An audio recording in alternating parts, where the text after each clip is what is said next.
সুপ্রিয় দর্শক, এই মুহূর্তের সবথেকে বড় খবর। দর্শক, আরজিকর কাণ্ডে মহিলা চিকিৎসকের নৃশংস হত্যাকাণ্ডের ঘটনায় দীর্ঘ টালবাহানার পর আজ সুপ্রিম কোর্টে হতে চলেছে শুনানি।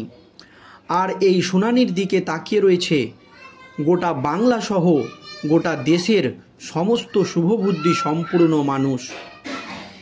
এই আরজিকর কাণ্ডের মতো গুরুত্বপূর্ণ এবং সেনসিটিভ একটি মামলার শুনানি সুপ্রিম কোর্টের প্রধান বিচারপতি DY চন্দ্রচূড় কোর্টে না আসায় পিছিয়ে যায়, যা নিয়ে গোটা দেশ জুড়ে উঠে একেবারে নিন্দার ঝড়। প্রবল চাপে পড়ে সুপ্রিম কোর্ট।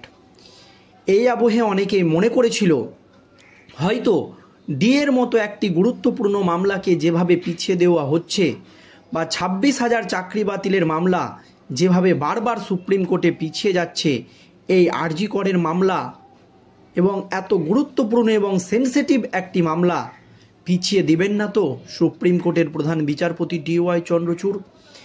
এই নিয়ে কিন্তু প্রশ্ন উঠে গিয়েছিল। তার পরপরই এই আন্দোলন পিছানো মাত্রই এই শুনানি পিছানো মাত্রই গোটা দেশ জুড়ে যখন উঠে নিন্দার ঝড় এবং জুনিয়র চিকিৎসকদের কঠোর হুঁশিয়ারি, তখন পিছিয়ে হটতে হয়তো বাধ্য হয়েছে দেশের সর্বোচ্চ আদালত। কেন বলছি দর্শক? আপনারা জানেন এই আরজিকর মামলার শুনানি 10 তারিখের পর হওয়ার হয়তো কথা ছিল, বা 10 তারিখে হওয়ার কথা নয়, 10 তারিখের আগে হওয়ার কথা নয়। কিন্তু সমালোচনার ঝড় উঠতেই তড়িঘড়ি পদক্ষেপ নিয়েছেন হয়তো সুপ্রিম কোর্টের প্রধান বিচারপতি DY চন্দ্রচূড়, এবং এই মামলার শুনানি আজ অর্থাৎ 9ই সেপ্টেম্বর হতে চলেছে। আর এই আবহে গুরুত্বপূর্ণ কিছু আপডেট, কেন প্রবল চাপে রয়েছেন সুপ্রিম কোর্টের প্রধান বিচারপতি DY চন্দ্রচূড় এবং মুখ্যমন্ত্রী মমতা ব্যানার্জি, আজকের এই প্রতিবেদনের ডিটেলসে আপনাদেরকে জানাবো। দর্শক, সোমবার সুপ্রিম কোর্টের শুনানির দিকে তাকিয়ে থাকবে গোটা বাংলা। শুধু তাই নয়, গোটা দেশের নজর থাকবে শীর্ষ আদালতের দিকে। আরজিকর কাণ্ডে CBI কি রিপোর্ট জমা দিবে তা নিয়েও অনেক কৌতূহল, অনেক জল্পনা। কিন্তু নির্যাতিতা চিকিৎসকের পরিবারের পক্ষ থেকে রবিবারও দাবি করা হয়েছে পুলিশ অসহযোগিতা করেছে। মুখ্যমন্ত্রী মমতা ব্যানার্জির পুলিশ অসহযোগিতা করেছে, বা রাজ্যের পুলিশ অসহযোগিতা করেছে। তিনিও সুপ্রিম কোর্টের দিকে তাকিয়ে রয়েছেন বলে জানিয়েছে নির্যাতিতার বাবা। ফের তথ্য প্রমাণ নষ্ট করার মতো মারাত্মক অভিযোগ তুলেছেন কলকাতা পুলিশের বিরুদ্ধে এদিন নির্যাতিতার বাবা। এই দিন নবান্নে প্রশাসনিক পর্যালোচনা বৈঠক ডেকেছেন মুখ্যমন্ত্রী মমতা বন্দ্যোপাধ্যায়। রাজ্যে যে দ্রোহকাল চলছে তার প্রেক্ষিতে নবান্নের দিকেও নজর থাকবে সোমবার। তবে সবচেয়ে বেশি আগ্রহ থাকবে সুপ্রিম কোর্টে কি হয় তা জানার জন্য, কারণ জুনিয়র ডাক্তাররা পরিষ্কার জানিয়ে দিয়েছে সুপ্রিম কোর্টের বিচারপতিরা কি রায় দেবেন বা কি বলবেন তার উপরে তাদের আন্দোলনের গতিবিধি ঠিক হবে। সুপ্রিম কোর্টে সোমবার হতে চলেছে আরজিকর মামলার দ্বিতীয় শুনানি। আপাতত সেই দিকে নজর গোটা দেশের। 5ই সেপ্টেম্বর গত বৃহস্পতিবার সুপ্রিম কোর্টে এই মামলার শুনানি ছিল। সেই দিন প্রধান বিচারপতির বেঞ্চ না বসায় শুনানি পিছিয়ে যায়। সোমবারের শুনানির দিকে তাকিয়ে রবিবার রাজ্য জুড়ে একাধিক প্রতিবাদ কর্মসূচির ডাক দেয় জুনিয়র ডাক্তার সহ বিভিন্ন আন্দোলনকারী সংগঠন। মেয়েদের রাত দখলের কর্মসূচি হয়েছে, পথে নেমেছে বহু সাধারণ মানুষ। এমনই এক প্রেক্ষিতে শুনানি, সেখানে CBI তদন্তের গতি প্রকৃতি নিয়ে কি রিপোর্ট জমা দিবেন সেই দিকে তাকিয়ে রয়েছে মানুষ। তবে সবচেয়ে বেশি কৌতূহল সুপ্রিম কোর্টের প্রধান বিচারপতি DY চন্দ্রচূড় কি বলবেন, সেইখানেই কিন্তু সবচাইতে বেশি কৌতূহল রয়েছে। দর্শক, এই আবহে অনেক দিন পর রাজ্যের সব দপ্তরের জেলা প্রশাসনকে নিয়ে পর্যালোচনার বৈঠকে বসছেন মুখ্যমন্ত্রী মমতা বন্দ্যোপাধ্যায়। আরজিকর কাণ্ডের অভিযোগ নিয়ে রাজ্য জুড়ে যে বিক্ষোভ চলছে তার মধ্যেই এই বৈঠক নিয়ে নানান জল্পনা রয়েছে। পুজোর আগে প্রতি বছরে মমতা বড় আকারের প্রশাসনিক পর্যালোচনা করেন, তবে এবার এই বৈঠকের অনেক গুরুত্ব রয়েছে।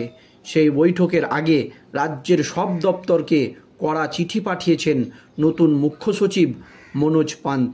সেই চিঠি পাঠানো হয়েছে রাজ্যের পুলিশের ডিজি রাজীব কুমারকেও।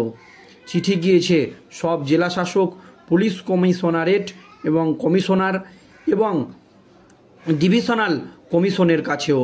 চিঠিতে মুখ্যমন্ত্রী বৈঠকের গুরুত্ব উল্লেখ করা হয়েছে মুখ্য সচিবদের তরফে। সঙ্গে বলা হয়েছে সরকারি কাজের প্রতিনিয়ত পর্যালোচনার প্রয়োজন রয়েছে। জহর জ্বালা তৃণমূলের। এই আরজিকর কাণ্ড নিয়ে তৃণমূলের অন্দরেই গোষ্ঠীদ্বন্দ্ব। দলীয় সাংসদ সুখেন্দু শেখর রায় আরজিকর কাণ্ড নিয়ে প্রথম থেকেই সবর। তা নিয়ে তৃণমূলের অস্বস্তি বেড়েছে।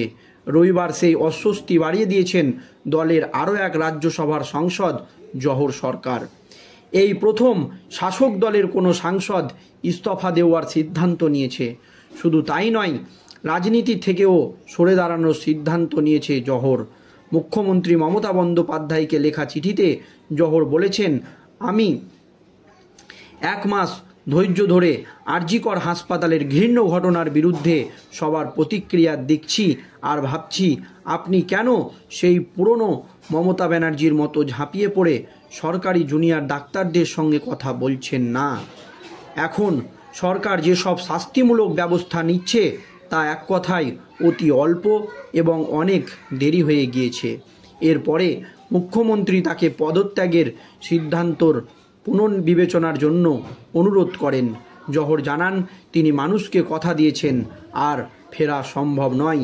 তার পক্ষে নজর থাকবে গতি প্রকৃতির দিকে। তবে আন্দোলন চলছেই। আরজিকরে ধর্ষণ ও খুনের প্রতিবাদের মিছিলে অন্ত নেই।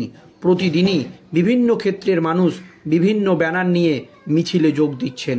সোমবারও এই রকম বেশ কয়েকটি মিছিল হওয়ার কথা রয়েছে কলকাতা সহ রাজ্যের বিভিন্ন জায়গায়। আবার সুপ্রিম কোর্টের শুনানির পরেও নতুন করে মিছিলের আয়োজন হতে পারে বলে ইঙ্গিত রয়েছে। সুপ্রিম কোর্ট প্রথম শুনানির দিনেই কলকাতা পুলিশের ভূমিকা নিয়ে প্রশ্ন তুলে দিয়েছিলেন। সোমবারের শুনানিতে সিবিআইয়ের রিপোর্টের ভিত্তিতে তদন্ত ও মামলার নতুন মোড় নেয় কিনা সেটাও দেখার, আর তার উপর নির্ভর করবে জুনিয়র চিকিৎসকদের আন্দোলনের গতি প্রকৃতি। সুপ্রিম কোর্টের প্রধান বিচারপতি DY চন্দ্রচূড় কী নির্দেশ দেয়, কি বলেন, তারপরেই কিন্তু এই আন্দোলনের গতি প্রকৃতি ঠিক করা হবে বলে জানিয়েছে জুনিয়র ডাক্তাররা। সব দিক দিয়ে দেখতে গেলে যেমন প্রবল চাপে রয়েছেন সুপ্রিম কোর্টের প্রধান বিচারপতি DY চন্দ্রচূড় এবং বাংলার মুখ্যমন্ত্রী মমতা ব্যানার্জি। দর্শক, এই নিয়ে আপনাদের মতামত অবশ্যই কমেন্টে জানাবেন। ধন্যবাদ।